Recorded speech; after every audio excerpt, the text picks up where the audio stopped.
अपने टोंक में जगह पड़ती है टोडा। टोडा का एक राजा था, उसका नाम था सुल्तान सोलंकी। सुल्तान सोलंकी की एक राजकुमारी थी, उसका नाम था तारा। सुल्तान सोलंकी पर एक बड़ा जोरदार हमला हुआ अजमेर की तरफ से मुसलमानों का। सुल्तान सोलंकी टोडा को बचा नहीं पाया, मुसलमानों ने टोडा पे क्या कर लिया, कब्जा। सुल्तान सोलंकी अपने परिवार को लेकर चला गया मेवाड़। मेवाड़ का राजा रायमल, उसने रायमल से शरण मांगी, रायमल ने रहने की जगह दे दी। अब सुल्तान सोलंकी अपना टोडा वापस जीतना चाहता है, पर सुल्तान सोलंकी जानता है कि उसकी पार पड़ेगी नहीं। इसलिए सुल्तान सोलंकी ने कहा कि तारा की शादी उससे की जाएगी जो टोडा जीत के देगा। एक पंथ दो काज।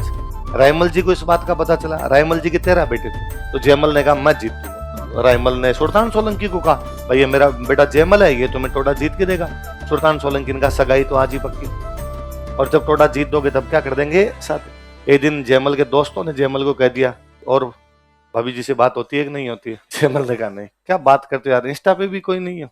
तो उसने कहा तुम्हें मिलना चाहिए यार, मॉडर्न जमाना है, तुम्हें तो मिल लेना चाहिए जाके। तो जयमल उन सोलंकियों के घर पे चला गया तारा से मिलने के लिए।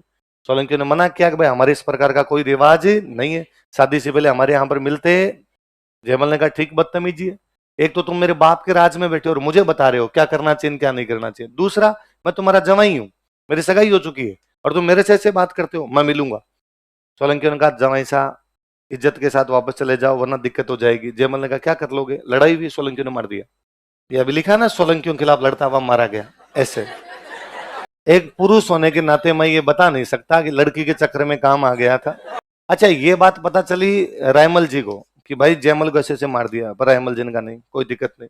महिलाओं के मामले में किसी प्रकार का मिसबिहेव, जो महिलाओं के से बदतमीजी करते हैं उनका अंगूठा नहीं काटते। अब दूसरे दिन बाकी बैठे थे, उनको कहा भाई अब बताओ। तो फिर पृथ्वीराज ने हाथ खड़ा किया। फिर पृथ्वीराज ने टोडा जीता, तारा से शादी की, अजमेर के किले में रखा, इसलिए अजमेर किले का नाम। समझ में आई बात है? अगला